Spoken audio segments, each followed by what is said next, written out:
Assalamualaikum warahmatullahi wabarakatuh.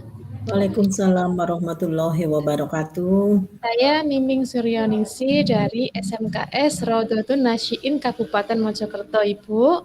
Ini alamatnya lagi, ya, ada di pojok utaranya Sungai Brantas. Nah, hari ini saya akan mempresentasikan tentang asesmen. Ya, mari kita berdoa demi kelancaran acara ini. Berdoa mulai. Berdoa selesai. Nah, sebelum kita masuk ke acara utama, mari kita sejenak untuk pemanasan ya Bapak Ibu. Ini akan saya tunjukkan.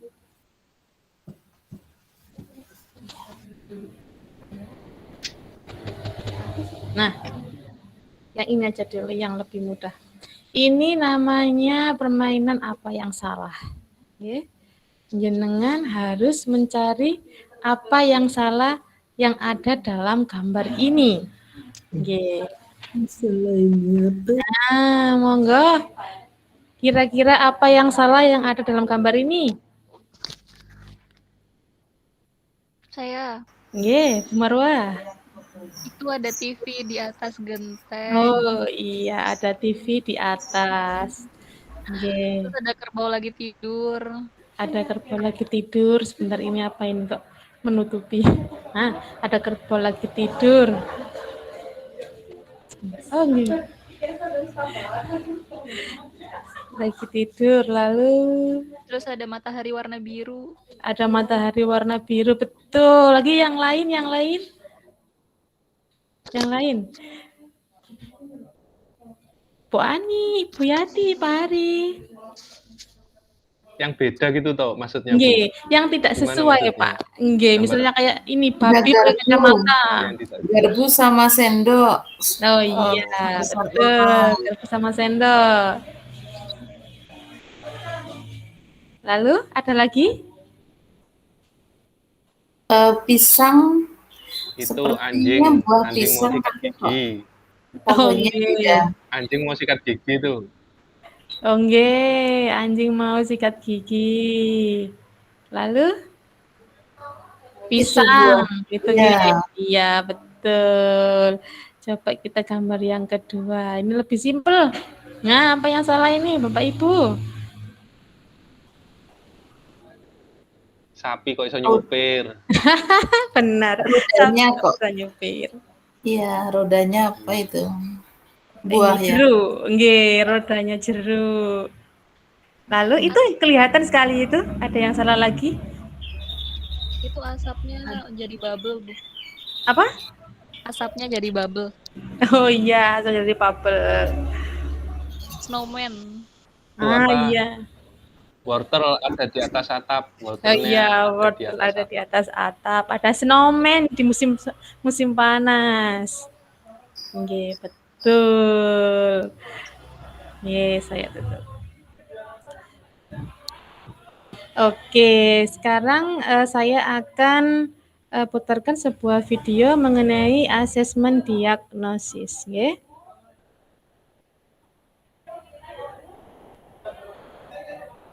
Videonya sebentar. Malah suaraku ditutup barusan. Sebentar kok enggak muncul ini, sebentar ya. Sebentar lagi bisa dilihat ya. Hah, masuk pandai ya video. Video saya kok tidak muncul.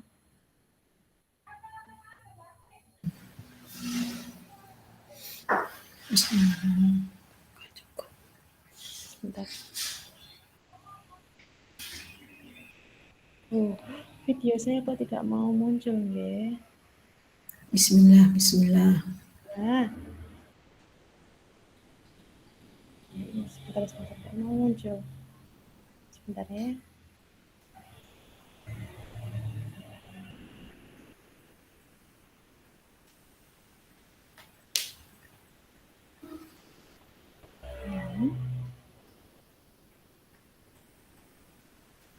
Sudah muncul nggih Bapak Ibu? Hampir. Nggih. Ya, Nggih. nggih.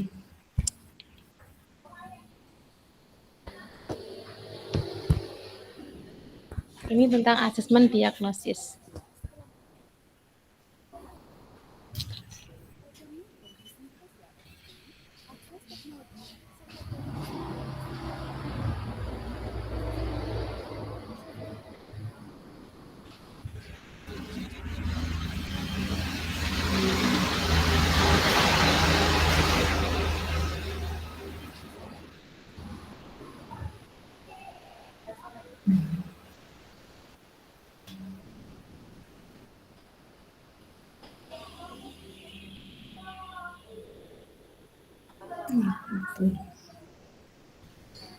Putus.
Itu tadi adalah video singkat mengenai asesmen diagnosis.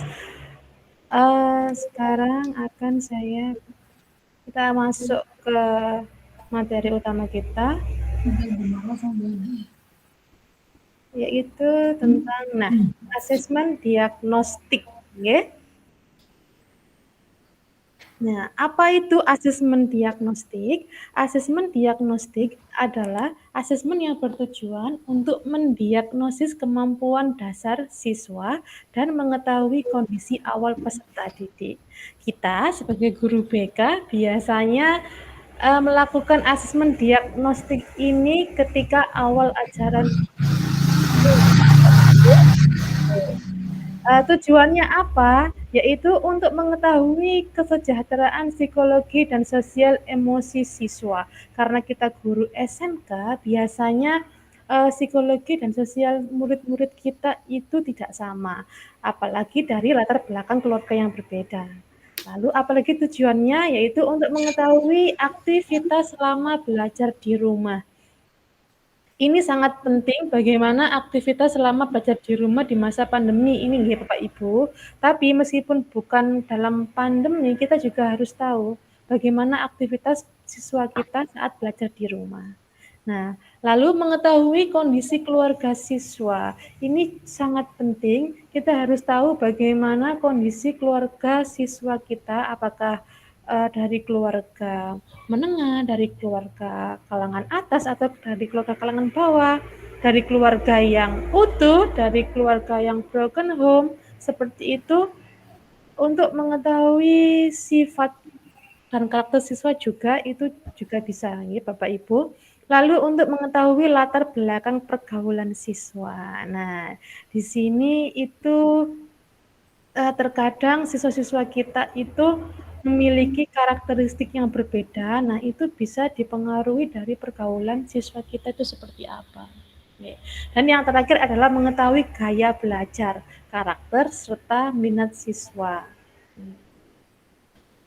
Nah, ini asesmen diagnostik di awal pembelajaran dilakukan untuk menggali hal-hal yang seperti di atas tadi, nih, Bapak Ibu.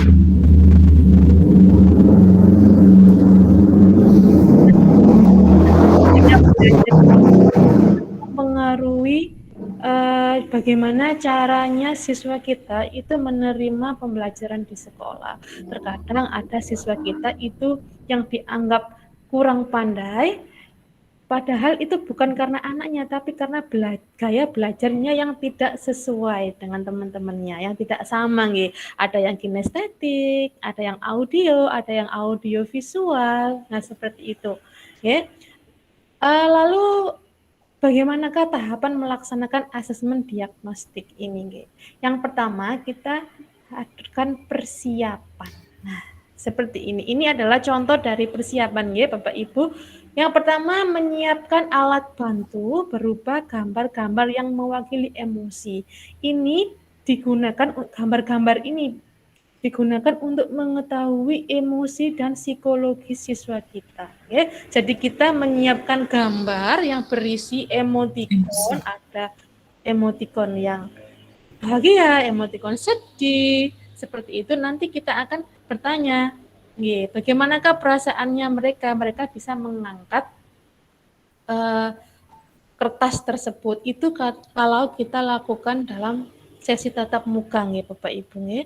Tapi berhubung nanti kita itu dalam masa pandemi, kita bisa gunakan Google Meet seperti ini. Tapi kalau tidak bisa menggunakan video conference, kita bisa menggunakan Google Form atau mungkin lewat Classroom. Jadi gambar-gambar itu kita jadikan angket, ya seperti itu.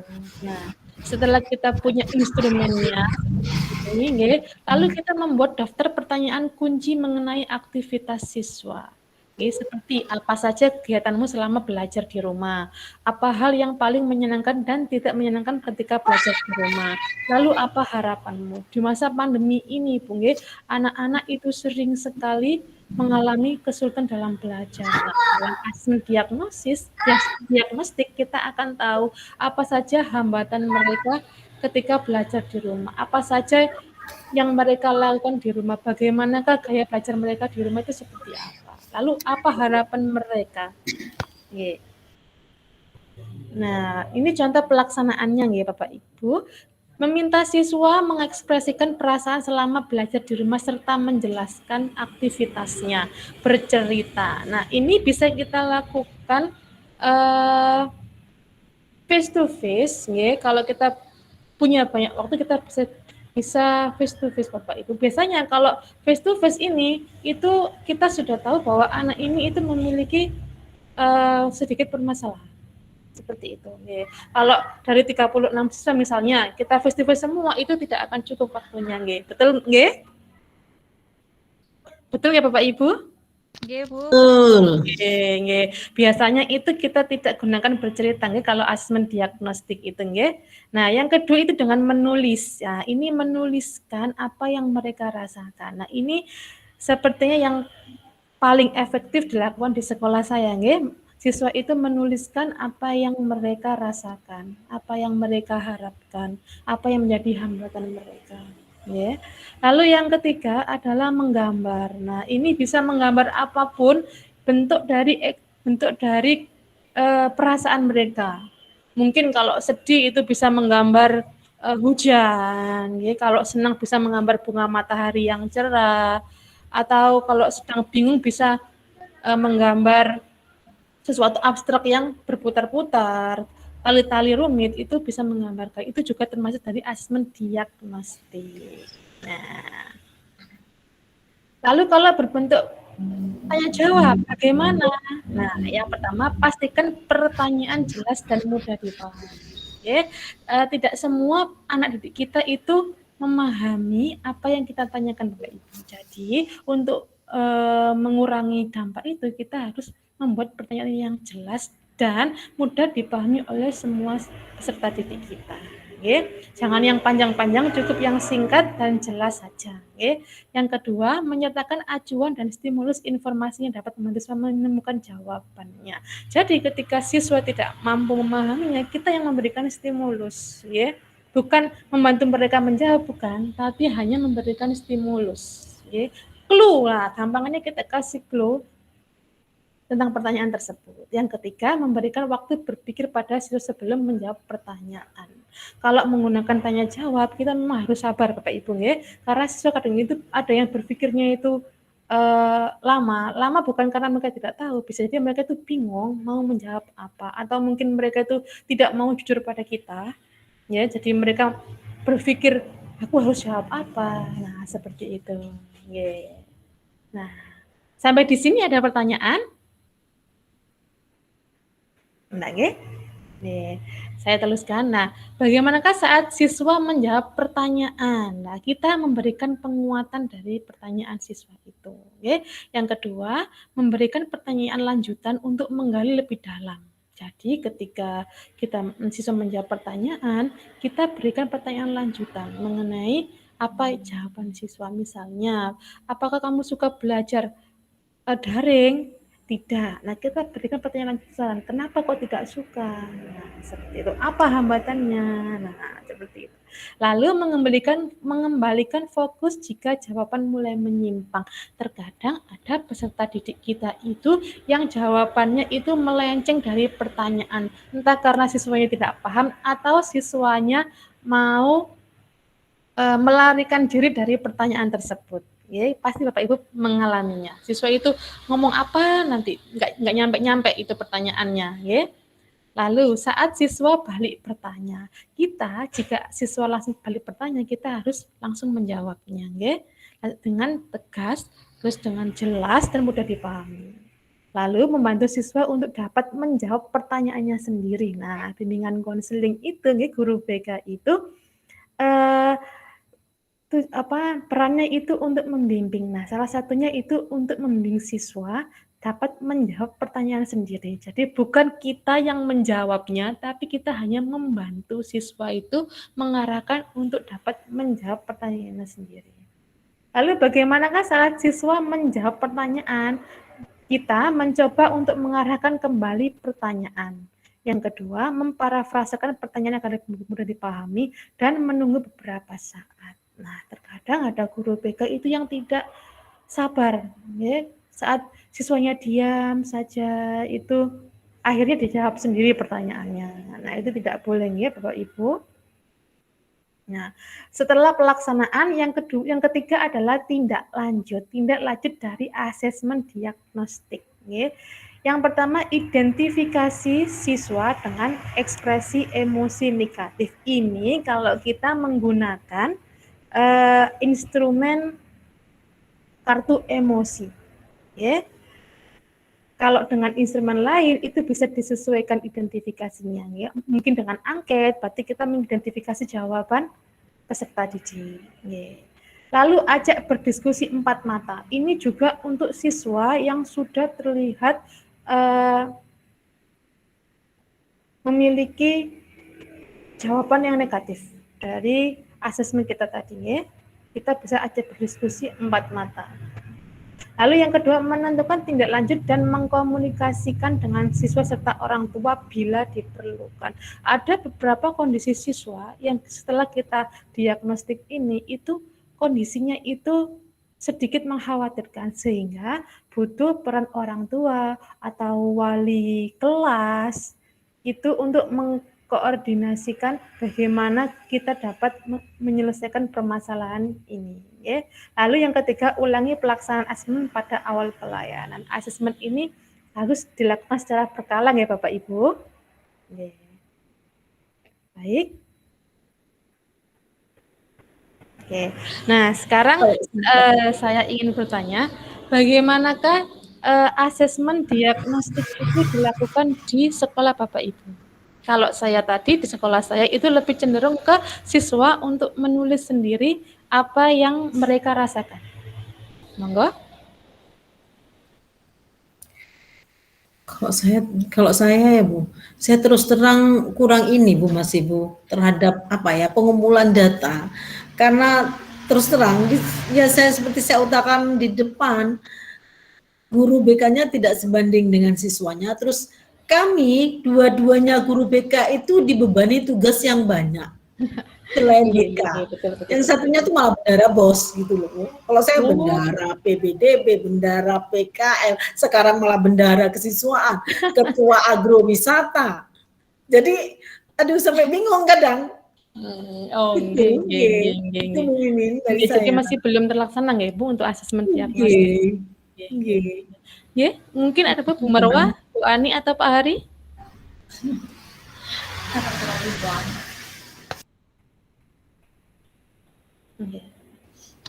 Kalau saya itu, monggo Pak Ari. Kalau saya itu sebenarnya itu program tahunan, program semester, ya itu kemarin itu ya cuma ngopi gitu langsung gitu aja.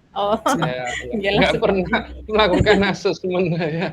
Pokoknya dari ada pelatihan dikopikan ya saya pakai gitu aja. Terima kasih. Lalu mungkin kalau Bu Marwah? Kalau saya sama seperti kedua guru tersebut, jadi saya belum bisa memaksimalkan asesmen lagi karena memang untuk asesmen sendiri itu agak susah dan terus kita kan juga memiliki kesibukan yang lain, jadi maaf itu belum terlaksana secara sempurna. Nggak apa-apa. Kalau Bu Ani? Pernah membuat asesmen beberapa tahun, ada 5 tahunan kalau nggak salah. Tapi yang karena ini terkendala banyak hal, ya sama yang disampaikan oleh Bu Yati, ketika ini ya, imbang antara siswa, kita 65 dengan guru BK yang 4, jadi sangat-sangat ini kita dibebani tugas lain juga, sehingga saya juga pakai yang sama, kita kopas terus kita sebarkan seperti itu saja. Saya juga selain menulis itu juga bisa menggunakan DCM, Ibu. Ada AUM juga, itu kan juga bisa untuk mengidentifikasi. Mungkin semoga nanti ke depannya guru-guru BK seperti kita ini itu tidak terlalu dibebani dengan pekerjaan di luar BK, Bapak Ibu. Amin. Amin. Dengan berkali-kali ini Bu udah diganti. Baiklah, saya akhiri sampai di sini untuk materi asesmen diagnostik. Semoga bermanfaat untuk Bapak Ibu. Saya akhiri. Assalamualaikum warahmatullahi wabarakatuh. Waalaikumsalam warahmatullahi wabarakatuh.